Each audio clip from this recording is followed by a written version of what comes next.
Hi guys and welcome back. You know, the MIBF 2010 had a lot to offer.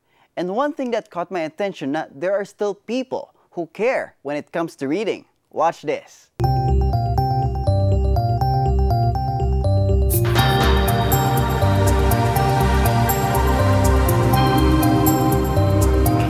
Malamang, isa ka sa mga taong mahilig sa gadgets. At malamang, kasama ka rin sa populasyon na mas gustong magbasa ng reading materials sa inyong gadget, lalo na ngayon sa panahon natin ang teknolohiya ay laganap. Pero alam nyo ba, na kahit iba na ang takbo ng panahon ngayon, ay mayroon pa rin mas gusto nila na aktwal na libro ang hawak nila. At alam nyo ba na mayroong ahensya sa ating gobyerno na nakatutok sa pagpopromote ng reading dito sa Pilipinas? Ang NBDB is a government agency created through Republic Act 8047.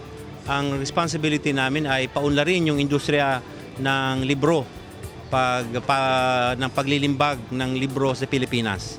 At saka paunlarin yung pagbabasa ng mga Pilipino ng mga libro na gawa sa Pilipinas at gawa ng mga Pilipino. Binibigyan namin ng kakayahan ang mga authors, mga writers, saka publishers, yung sa buong value chain ng industriya sa paggawa ng libro. Andyan yung, kasi bago ka maggawa ng libro, meron kang author, meron kang editor, meron kang publisher, meron kang printer, meron kang bookseller, no? At saka bago siya makarating sa readers. Okay, so kung sisimulan natin mula sa authors, meron kaming programa sa kanila, no? We have the National Book Development Trust Fund. Ito ay magiging available beginning 2011. So kung ikaw ay isang author, pwede kang mag-apply, pwede kang magsabit ng manuscript, pwede kang mag-apply. At saka by 2011, kung yung application mo, maganda yung topic na halimbawa na meron kang ginawang magandang research at gusto mong i-convert ito into a trade book na pwedeng gamitin ng mga Pilipino, baka bigyan ka ng grant. Nakakataba ng puso na binibigyan pa rin ng importansya ang pagbabasa. Yung readership naman, paano malaman namin yung kung nagbabasa nga talaga ang Pilipino. So meron kaming survey na ginawa noong 2003 at saka 2007. In partnership po ito ng Social Weather Station. So available ito sa aming website.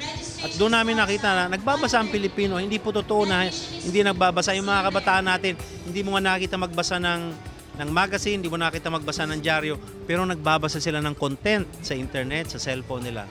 Pero ang challenge ngayon sa industriya ay yung e-book phenomena.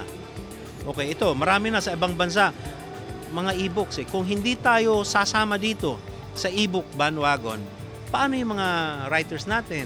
Saan sila? Sa kangkungan sila mapulot. Kaya dapat pag-ibayuhin ng industriya at sumama at pag-aralang mabuti itong electronic book publishing, itong digital publishing. Tapos alamin ang merkado, ng market nito. Tapos gawa ng paraan para maipromote yung mga authors, yung mga manunulat na Pilipino. Lalo hindi lang yung mga bagong manunulat, pati yung mga nauna pa.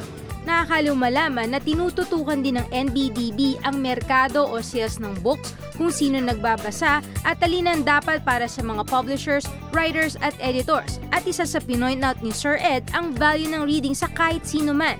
Sa pagbabasa, makukuha mo yung mga ideya, nakukuha mo mga teknolohiya, nakukuha mo lahat ng bagay at yung ating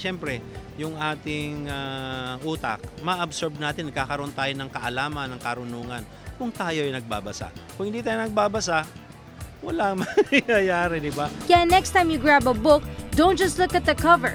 Go ahead and read it. Hindi lang ito maging influential sa buhay ninyo, it might even give you the education of a lifetime.